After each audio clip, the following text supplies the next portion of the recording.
Right, it has some momentum built into it. So that's exactly what we try to build into our gradient descent when we want to solve this problem, the problem of saddle points and the problem of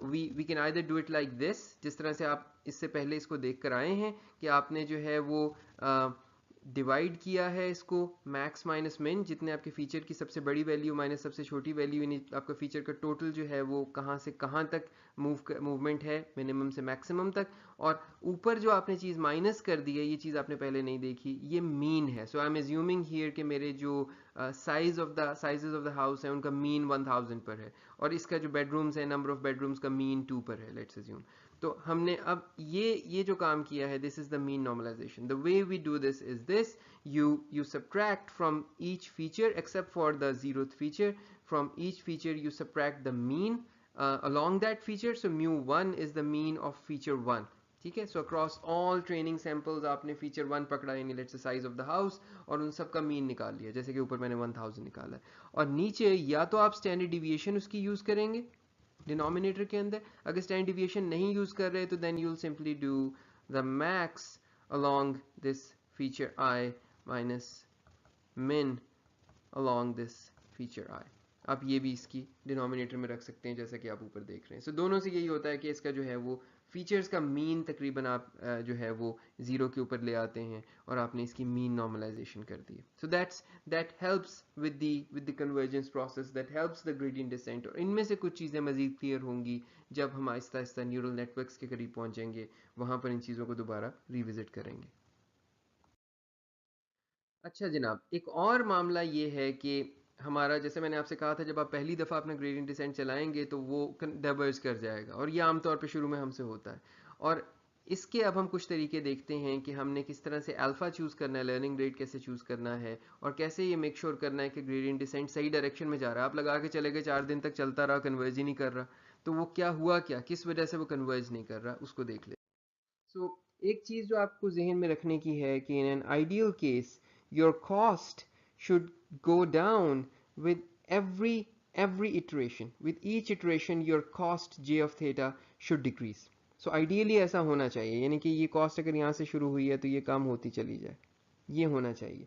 तो इसको अब हम जाहिर है हर iteration के बाद check करेंगे, तो उससे ओवरऑल हमारी परफॉर्मेंस बहुत स्लो हो जाती है. तो व्हाट वी डू इज़ कि हम इसको ईपॉक्स में डिवाइड कर लेते हैं. हम ये कहते हैं कि जी इतने ईपॉक्स के बाद आप इसको चेक कर लें. So for example let's say every 500th epoch के ऊपर या एवरी 100th इटरेशन के ऊपर, यानी हर इटरेशन को हम एक ईपॉक कह रहे हैं यहाँ पे, एक पूरी की पूरी जिसके अंदर आपकी ट्रेनिंग सेट के ऊपर से आप गुजर गए हैं.